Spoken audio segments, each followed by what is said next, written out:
لا الہ الا اللہ پڑھ لا الہ الا اللہ۔ انسان کو اللہ تعالیٰ نے دو نعمتیں دی ہیں، ایک دل اور ایک نفس۔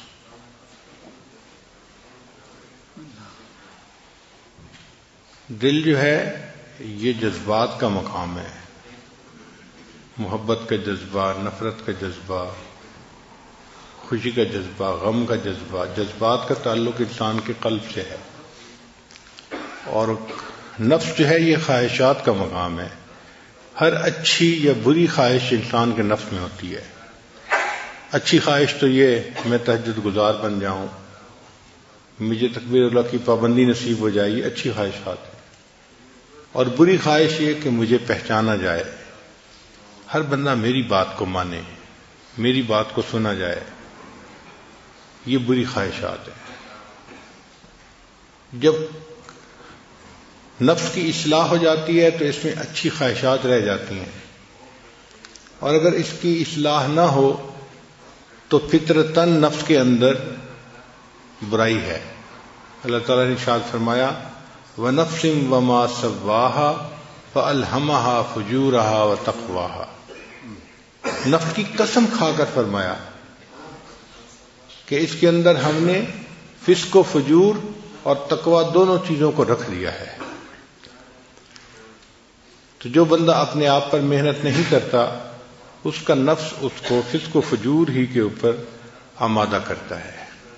چنانچہ ہر انسان کے نفس کی یہ چاہت ہوتی ہے میری خواہشات پوری ہوں، میں انجوائے کروں، مجھے لذت ملے۔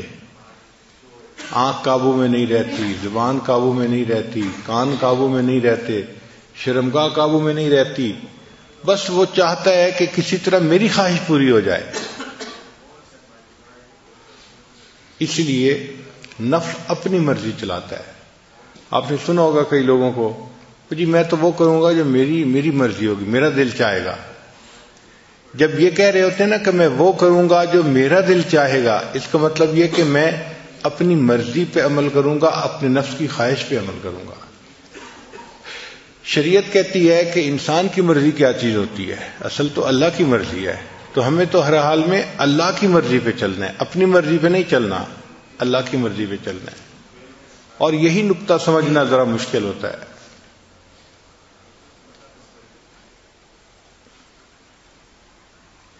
اس دنیا میں اتنا کسی اور بت کی پرستش نہیں کی گئی جتنا نفس کی پرستش کی گئی ہے۔ اللہ کے بعد جس معبود کی سب سے زیادہ عبادت کی گئی ہے وہ انسان کا نفس ہے، اور کوئی بت نہیں ہے ایسا، انسان کا نفس ہے۔ یہ اتنا بڑا معبود ہے کہ انسانوں نے اپنے من کی پرستش کی ہے، اپنے من کی پوجا کی ہے۔ جو دل نے کہا وہ کر لیا، اس چیز کو سوچا ہی نہیں کہ شریعت اجازت دیتی ہے یا نہیں دیتی۔ اور یہی بنیاد اور فساد کی جڑ ہے کہ انسان کا نفس اتنا قوی ہو کہ جو اس کے اندر ٹیمپٹیشن ہو انسان اس کو پورا کر دکھائے۔ یہ جو ذکر و سلوک کی محنت ہے یہ نفس کو کمزور کرنے کی محنت ہے۔ اس کو کہتے ہیں نفس کو مارنا۔ مارنے سے مراد یہ نہیں ہے کہ کوئی چیز زندہ تھی اور اس پہ چھری پھیر دی وہ مر گئی۔ مارنے سے مراد یہ ہے کہ نفس کو اتنا کمزور کر دینا کہ یہ شریعت کی مخالفت کرنا چھوڑ دے، اس کو نفس کا مارنا کہتے ہیں۔ نہنگو الدہاؤ شیر نر مارا تو کیا مارا۔ نہنگ کہتے ہیں کروکوڈائل کو۔ کروکوڈائل کو مارنا اتنا مشکل کام نہیں ہے، پائتھن کو مارنا مشکل کام نہیں ہے، میل لائن کو مارنا اتنا مشکل کام نہیں ہے، مشکل کام ہے اپنے نفس کو مارنا۔ نہنگو ازدہاؤ شیر نر مارا تو کیا مارا، بڑے موذی کو مارا نفس امارہ کو گر مارا۔ گیا شیطان مارا ایک سجدے کے نہ کرنے سے۔ شیطان ایک سجدے نہ کرنے کے اوپر مارا گیا، اس کو دربار سے دھتکار دیا گیا شیطان مارا ایک سجدے کے نہ کرنے سے، ہزاروں سال سجدے میں جو سر مارا تو کیا مارا۔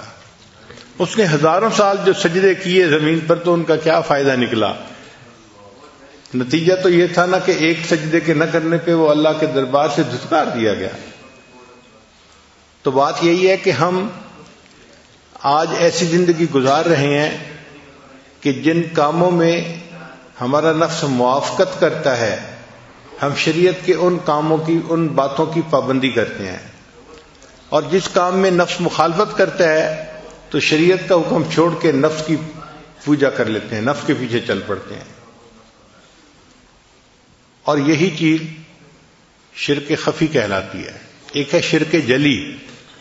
شرک جلی کہتے ہیں کہ انسان بتوں کو سجدہ کرے، درختوں کو سجدہ کرے اور قبروں کو سجدہ کرے، اس کو شرک جلی کہتے ہیں، واضح شرک ہے۔ اور ایک ہے شرک خفی، چھپا ہوا شرک۔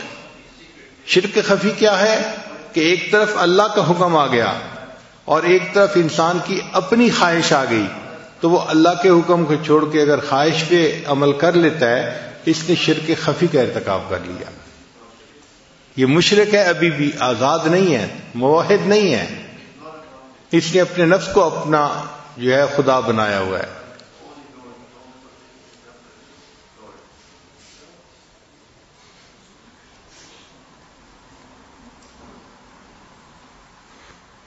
تو یہ ذکر و سلوک کی محنت انسان کو سکھاتی ہے کہ ہم نے اپنے نفس کی خواہشات کو کیسے توڑنا ہے، کیسے چھوڑنا ہے اور اس کو کیسے رد کرنا ہے، اپنی ٹیمپٹیشنز کو کیسے ہم نے برداشت کرنا ہے۔ انسان کے اندر ذکر کرنے سے یہ قوت آ جاتی ہے، پھر اس کا دل چاہتا ہے کہ میں دیکھوں غیر محرم کی طرف، مگر نہیں دیکھتا۔ اس کا دل چاہتا ہے کہ میں زبان سے یہ بات نکالوں، مگر وہ دوسرے کی غیبت نہیں کرتا۔ وہ اپنے آپ کو شریعت کا پابند کر لیتا ہے، اور یہی چیز انسان کی کامیابی کی بنیاد ہے۔ اب نفس کمزور ہو جائے، اس کے لیے ہمارے اکابر نے بہت محنتیں کروائیں۔ چنانچہ آپ شروع دور میں دیکھیں اکابرین میں، تو وہ اپنے خواہشات کو توڑنا اس پر بہت محنت کرواتے تھے، بہت محنت کرواتے تھے۔ دل میں چاہت پیدا ہوئی نہیں پوری کرنی، تاکہ نفس کمزور ہو جائے۔ مقصد کیا تھا؟ نفس کمزور ہو جائے۔ یہاں تک کہ اگر پانی کا گھڑا دھوپ میں پڑا ہے تو جی چاہا کہ اس کو اٹھا کے میں سائے پہ رکھ دوں، ٹھنڈا ہو جائے گا پانی ذرا، تو نہیں، نفس چونکہ چاہ رہا ہے میں نے ایسا نہیں کرنا، تو نہیں کرتے تھے۔ پھر کھانا نہیں کھاتے تھے۔ بعض کے بارے میں تو یہاں تک مشہور ہے کہ انہوں نے روٹی لکڑی کی بنوائی اور گلے میں لٹکا لی۔ جب بھوک لگتی تھی تو وہ لکڑی کی روٹی کو دانتوں میں چباتے تھے۔ اے نفس، تو مجھے اللہ کی مخالفت پہ جو ہے آمادہ کرتا ہے، میں تجھے کھانا کیوں دوں؟ تو کھانا ہی نہیں کھاتے تھے، اتنا مجاہدہ کرتے تھے۔ پانی نہیں پیتے تھے، کھانا نہیں کھاتے تھے۔ یہ جو ہے نا قلت کلام، قلت منام، قلت طعام، یہ سب ٹرم نکلی اسی لیے ہے اپنے نفس کو کمزور کرنے کی خاطر، کہ انسان کم بولتا ہے تو کم گناہ کرتا ہے، تو کم بولے۔